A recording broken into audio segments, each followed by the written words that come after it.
우리가 일상에서 주로 쓰는 신학 용어 중 믿음, 이 믿음에 해당하는 영어 단어들은 참 많이 존재하는데요. 그 중에서도 우리에게 가장 익숙하게 잘 알려진 영어 단어가 있다면 아마도 believe란 단어가 아닐까 싶습니다. 그런데 이 believe란 단어는 우리가 생각하는 것처럼 역동적인 믿음의 의미를 담고 있기보다는요, 오히려 정적인 믿음의 상태를 의미하는 단어라고 말합니다. 그래서 이 believe의 믿음은 주로 믿음의 대상을 알고 있는 정도, 그리고 믿음의 대상을 믿음의 영역 안에 인정하고 그래서 수용하는 상태를 의미하는 단어입니다. 예를 들어 본문의 말씀에 기적을 베푸신 예수님을 믿습니까? 라고 제가 여러분들께 묻는다면 네, 성경이 말한 예수님 나는 믿습니다 라고 대답할 수 있는 그 정도, 바로 그 정도가 이 빌리브의 믿음이라고 말할 수 있을 것입니다. 그래서 믿음의 대상에 대해 우리의 머리로서 이해하고 인정하며 더불어 우리가 믿는 그 대상에 대하여 마음으로 긍정하고 용납할 수 있는 믿음의 상태가 바로 빌리브의 믿음입니다. 그런데 이 빌리브의 믿음과 비교될 만한 영어 단어 하나가 있는데요, 이 단어도 많이 들어봤을 것입니다. 바로 trust란 단어입니다. 이 trust는 우리말로 주로 신뢰하다라고 번역되죠. 그런데 이 신뢰의 의미를 담은 trust의 믿음은 단순히 믿음의 대상을 믿고 있는 상태를 의미하는 것뿐만 아니라 믿는 대상을 신뢰함으로 믿는 자가 믿는 대상에게 적극적으로 뭔가를 맡기는 행위를 포함한 빌리브의 믿음보다는 훨씬 역동적인 믿음의 상태를 의미한다고 할 수 있습니다. 그렇다면 이 트러스트의 믿음과 빌리브의 믿음이 근본적으로 어디에서 차이점이 나타날까요? 그것은 바로 자신이 믿는 대상에 대해 실제하는 행동이 있느냐 없느냐의 차이입니다. 다시 말해 믿고만 있는 것과 믿기에 맡길 수 있다는 것은 전혀 다른 것이라는 것입니다. 더욱이 그 대상이 기적의 주님일 때는요, 전혀 예상할 수 없는 다른 결과를 빌리브의 믿음과 트러스트의 믿음의 사이에서는 현격한 차이를 불러오더라는 것입니다. 물론 이런 믿음의 차이는 영어라는 특수한 언어적 의미상의 차이일 뿐입니다. 그러기에 성경에서도 이 두 단어 가운데 엄격한 차이점을 말하지도 않습니다. 그러나 믿음의 삶을 살아가는 우리에겐 이 두 부류의 믿음이 공존한다고 생각합니다. 그래서 기적의 주님을 빌리브의 믿음으로만 믿고 있고 트러스트의 믿음 없이 기적의 주님께 전능하신 하나님께 아무것도 맡기지 않는 믿음의 사람들이 존재하고요. 그러기에 그들의 삶에는 뭐가 없어요? 오늘 본문에 주님이 베푸실 기적이 없다라는 것입니다. 저는 오늘 설교를 통해서 저와 우리 모든 성도님들이 우리가 믿는 기적의 주님을 신뢰함으로 아무런 주저함과 망설임 없이 우리 삶의 모든 문제들을 항상 맡길 수 있는 이 트러스트의 믿음이 기적적으로 새롭게 회복되길 소원하고요, 아울러 우리 삶의 기적이 되실 주님을 더욱 실제하는 적극적인 역동적인 믿음 안에 구하면서 주님 베푸실 삶의 여러 기적들을 실제하는 삶 안에 맛보며 경험하며 누리며 살아갈 수 있기를 간절히 축원을 드립니다. 오늘은 특별히 본문 한 절의 말씀에만 주목하여 설교를 나누려고 하는데, 우리 다 같이 본문 40절의 말씀을 읽어보겠습니다. 같이 읽습니다. 시작. 한 나병 환자가 예수께 와서 꿇어 엎드려 간구하여 이르되 원하시면 저를 깨끗하게 하실 수 있나이다. 아멘. 방금 읽은 본문의 말씀으로만 보면 이 나병 환자의 등장이 너무나 느닷없고 좀 갑작스럽지요. 그런데 같은 사건을 기록한 마태복음 8장의 말씀을 보면 우리가 좀 더 생동감 있게 이 나병 환자가 당시에 어떠한 분위기, 어떠한 상황 가운데 예수님 앞에 찾아왔는지 자세히 알 수 있는데요. 마태복음 8장에 보면요, 당시의 상황이 예수님께서 주옥 같은 산상수훈의 말씀을 마치시고 산에서 내려오시는 길이었고, 예수님의 이 놀라운 가르침에 감동했던 수많은 사람들이 무리를 지어가며 예수님을 따라오고 있었다고 증거하고 있습니다. 그렇다면 이 나병 환자가 예수님을 따라 산에서 내려오는 이 수많은 무리들 중에 한 사람이었을까? 저는 아니라고 믿습니다. 왜냐하면 오늘 본문에서 이 사람을 어떤 사람이라고 말해요? 나병 환자라고 말하기 때문입니다. 여러분, 예수님 당시 나병 환자는 사회적으로 또한 종교적으로 엄청난 삶의 제약을 받으며 살아갔던 사람들입니다. 우선 질병으로서의 나병은요, 이전의 개역 한글 성경에서는 문둥병이라고 말하고, 현대어 여러 성경에서는 이걸 오늘날의 병명인 한센병이라고 해석합니다. 그런데 많은 성경학자들은 오늘날 우리가 알고 있는 그런 병명들과 동일한 것이 나병이었을까라는 좀 의문을 품어요. 어쨌든 여기서 중요한 것은 이 병명이 현대적으로 어떻게 해석되어 번역되어지느냐라기보다는 당시의 상황에서 이 나병을 사람들이 어떻게 인식했느냐라는 것이 중요할 것 같습니다. 당시 나병은 피부병의 한 종류였습니다. 그러나 굉장히 드물고 극한 피부병이었습니다. 그래서 당시 의료적 처방에선 이 질병을 고칠 수 있는 영역으로 보기보다는요, 주로 자연적인 치유에만 의존했고, 사실 보편적으로 사람들에게 이 나병은 치유할 수 없는 불치병의 하나로서 취급되었습니다. 또한 이 나병의 질환이 얼마나 심각했는지요, 사람들은 나병에 걸린 사람들을 신의 저주를 받은 자라며 비난하며 질책하며 그런 사람들을 함부로 대하기도 했다고 합니다. 더군다나 나병은요, 전염성이 아주 강한 질병이었다고 합니다. 그래서 나병 환자들은 주로 일반의 사람들과 접촉하며 함께 살아갈 수 없었고요, 멀리 떨어져 격리된 그들만의 삶의 공간에서 살아야만 했다고 합니다.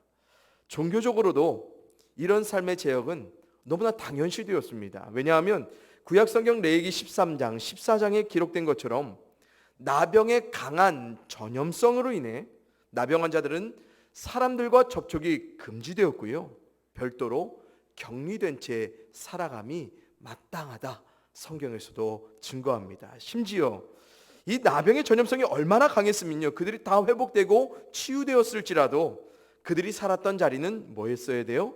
다 태워버려야 할 정도로 그렇게 강한 전염성을 가진 것이 바로 이 나병이었습니다.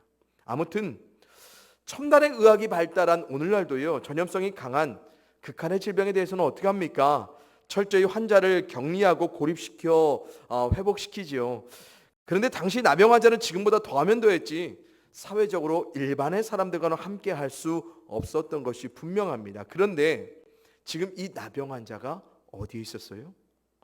수많은 일반의 사람들이 예수님을 따라오는 그 시점 가운데 자신을 깊이 알 수 있는 사람들을 피해 은밀하게 나온 것도 아니고요, 공개적으로 과감하게, 그것도 멀찍이서 주님 앞에 불러왔던 사람도 아니고 바로 주님 앞에 무릎 꿇어가며 나왔던 사람이 바로 이 나병 환자라는 것입니다. 저는 이 나병 환자가 사회적 종교적 제약을 뚫고 과감히 또한 주저함이 없이 오늘 기적의 주님께 찾아온 이것만으로도 우리가 우리 자신의 믿음을 돌아볼 수 있을 만한 충분한 이유가 있다고 생각합니다.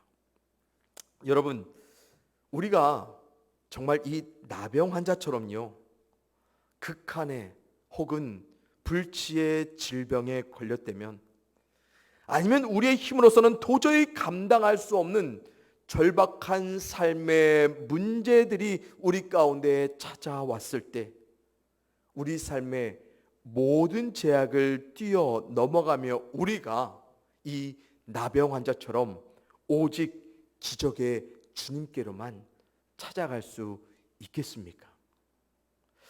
우리들 대부분은 아마도요, 불치의 질병 혹은 감당할 수 없는 삶의 문제라는 이유만으로도 기적의 주님께로 당장에 찾아오기보단 오기 전에 이미 좌절하고 실망하고 넘어져서 오히려 이런 문제들 안에 갇혀 살아가고 있을 것입니다. 그런데 문제는 우리가 누굽니까? 기적의 주님을 이미 믿고 있는 자들이라는 것입니다. 그런데도 문제의 사안이 어려워지고 심각해질 때면 우리는 당장에 기적의 주님께로 찾아가야 한다는 믿음은 고사하고요, 생각조차 시도조차 잘 하지 않더라는 것입니다. 이런데 더군다나 쉽게 주님 앞에 나아갈 수 없는 삶의 제약이나 한계라도 주어지면 우리에게 어떻게 될까? 우리가 어떻게 할까요? 우리는 애초부터 기적의 주님을 포기할런지도 모르겠습니다. 그런데 사실 오늘날 대한민국에서 사는 우리에겐 기적의 주님께로 나아가지 못하게 할 만한 사회적인, 종교적인, 정치적인 아무런 제약이 없다는 것이 정말 팩트 중에 팩트입니다. 그런데 놀랍게도요, 우리의 믿음을 방해할 수 없는, 주님께로 나아갈 수 있을 만한 상황적 조건들이 다 주어졌음에도 불구하고 우리는 스스로 기적의 주님께로 나아갈 만한 제약을, 한계를 우리가 만들어내더라는 거예요. 보세요, 여러분, 시간적으로 예배 자리 한 번도 제대로 드려내기 어려운 우리들 아니겠습니까? 오늘 우리의 예배를 제약하는 아무런 삶의 장애들이 없는 우리들이지만 우린 마치 하나님을 경외하는 예배의 자리가 어떤 제약이 있어서 나오지 못하는 듯, 그래서 나는 나올 수 없었던 사람이라고 우리가 판단하며 단정할 때가 있지요. 또한 언제 어디서든 주님의 이름으로 하나님의 기적을 구할 수 있는 우리들 아니겠습니까? 그런데 시간과 공간에 또한 어떤 문제에도 갇히시지 않는 주님의 이름으로 전능하신 하나님께 우리가 잘 구하지 않아요. 왜요? 우리 스스로가 이미 제약을 걸어놓고 있는 거예요. 그렇다면 주님의 기적이 우리에게서 먼 이유, 그래서 주님의 기적적인 역사가 우리 삶에서 점점 희귀해지고 이젠 아예 전무한 이유, 가장 정직히 솔직히 말하자면 주님 때문이 아니라 다 우리 때문입니다. 우리 주변 때문의 이유들도 아니라 다 나 때문입니다. 철저히 우리들의 이유로서 우리는 기적의 주님을, 그리고 주님이 베푸실 기적적인 역사를 놓치며 살아가고 있다는 것입니다. 그런데요, 정말 주님 믿으면요, 정말 주님이 내 삶 가운데 신뢰의 대상이 되어 주님께서 기적이 되시다는 믿음이 있다면요, 우리는 정말 주님께로 나아가고 주님께로 구할 수 있다는 것입니다.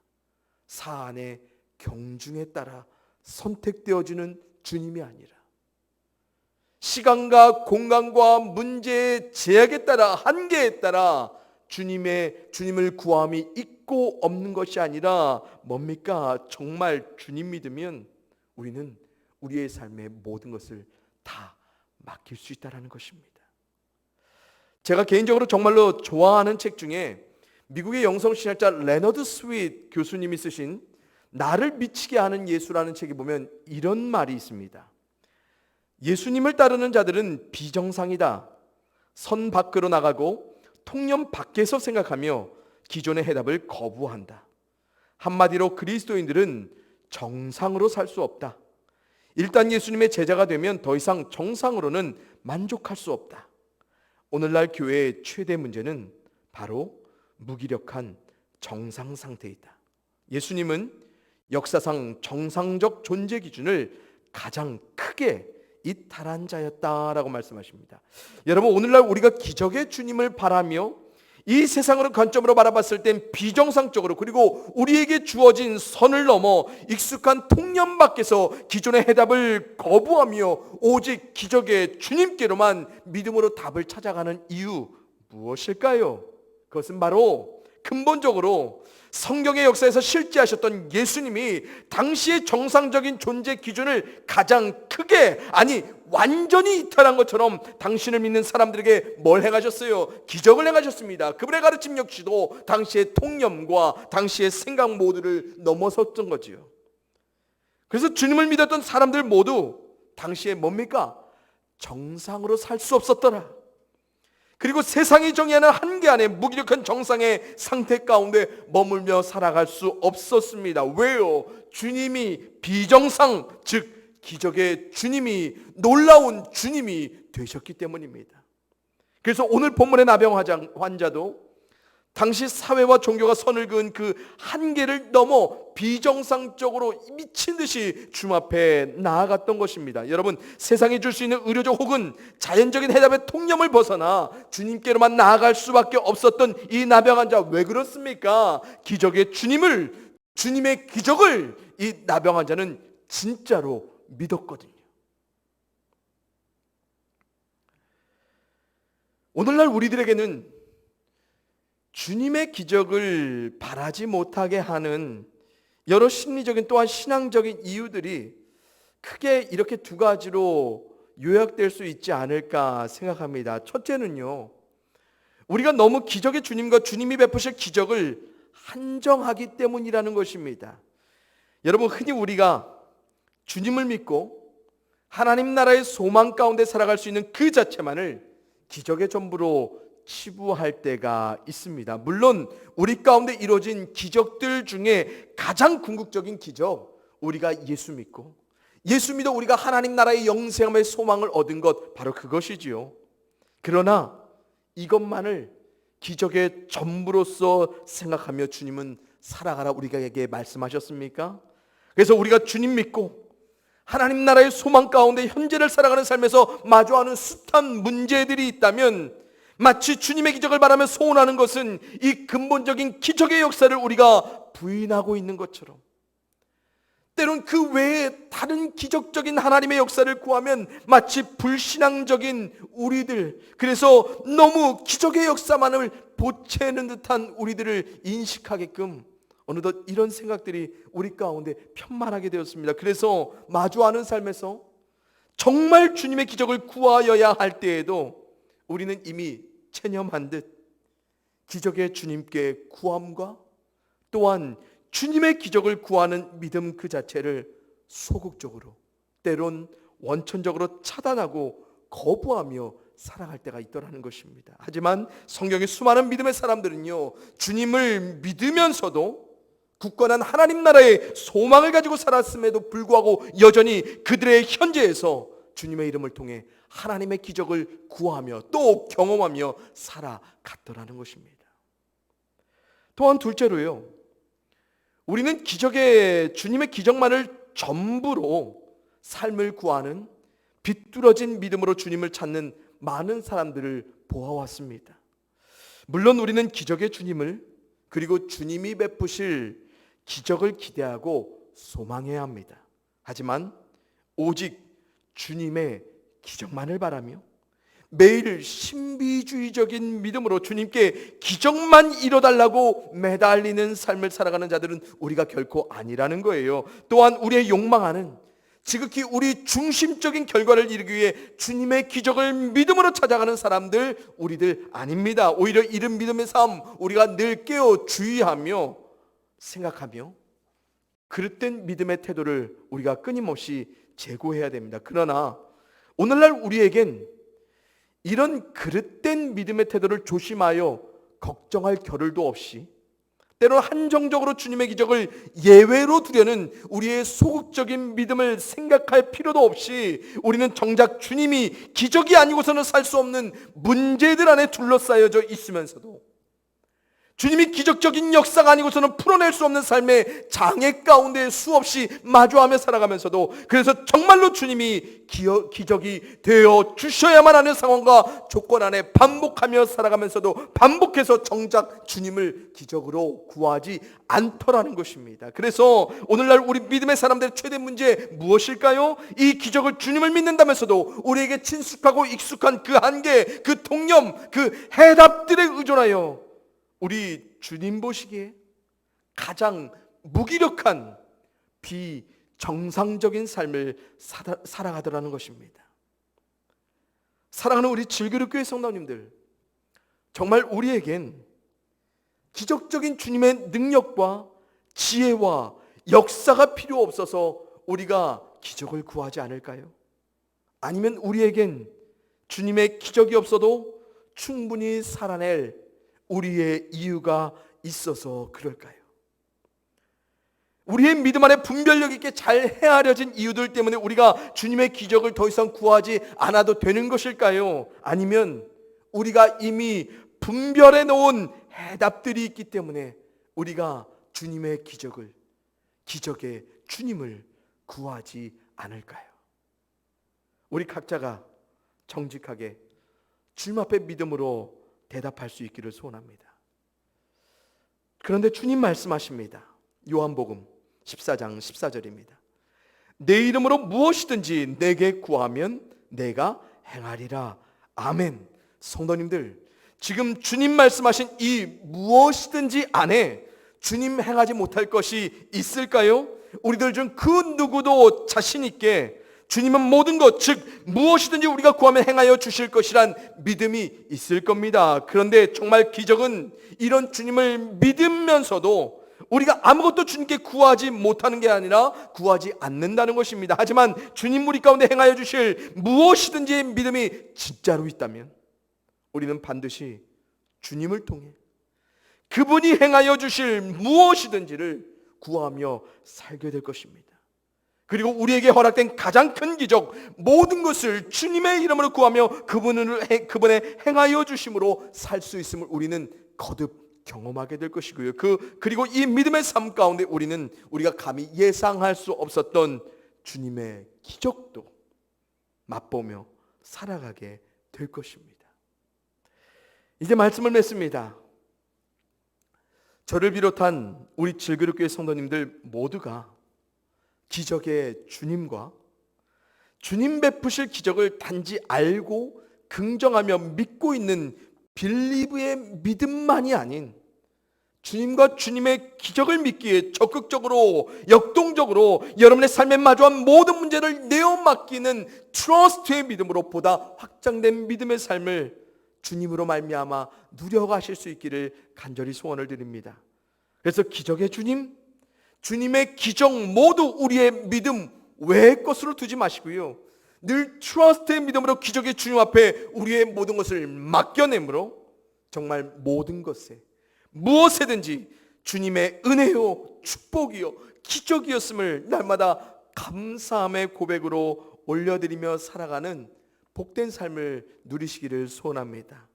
특별히 감당할 수 없는 문제들을 마주할 때면 절대로 그 문제들에 갇히지 마시고 더욱 즉시로 기적의 주님을 구하는 기적적인 믿음이 회복되어 날마다 주님으로만 사는 우리의 기적적인 삶이 날마다 허락되기를, 또 그런 여러분의 삶이 평생에 주님과 함께 계속되기를 주님의 이름으로 간절히 소원하며 그런 삶이 되기를 저도 함께 기도하도록 하겠습니다.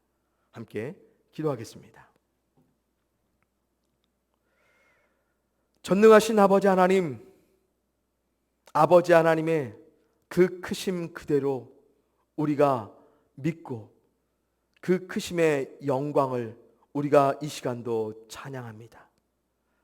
또한 하나님의 그 크심 그대로의 역사를 주님의 이름으로 구할 때 우리 가운데 하나님은 경험되는 놀라운 은혜를 허락하셨고, 우리의 삶에 어떠한 문제라도 언제 어디서라도 주님께로만 향할 때, 주의 이름으로 하나님의 기적을 때론 구할 때 그 가운데 해답이 되어 주신다고 말씀하신 하나님, 우리가 그 하나님을 믿습니다. 그 하나님의 모습 그대로 이 땅 가운데 오셔서 하나님을 재현하신 예수 그리스도의 그 사역을 우리가 오늘 그대로 믿습니다. 그러기에 우리도 우리의 삶의 모든 자리마다 오직 예수께로만 나아가 우리의 삶의 모든 문제를 기적으로 역사로 해결받기를 소원하며 기도할 수 있도록 도와 주시옵소서. 우리의 나아감, 우리의 찾아감 다 주님 때문입니다. 이 주님의 놀라우신 능력, 또 주께서 우리 가운데 베풀어 가실 놀라운 기적적인 역사의 많음, 우리 모든 성도님들 가운데 날마다 믿어지게 하시고, 또 이 믿음이 단순히 머리와 마음에서만 역동하는 것이 아니라 실제하는 우리의 믿음의 삶에서도 함께하게 하여 주시어서 적극적으로 역동적으로 날마다 주님 앞에 맡기며 살아갈 수 있도록 도와주시옵소서. 그러할 때 주의 크심이 어떠한지, 주께서 어떤 영광 가운데 우리 삶 가운데 일하여 주시는지를 우리 모두가 맛보며 영원히 주님과 동행하는 삶의 축복을 누리게 하여 주시옵소서. 감사를 드렸고 사랑이 많으신 예수님의 이름으로 기도합니다. 아멘.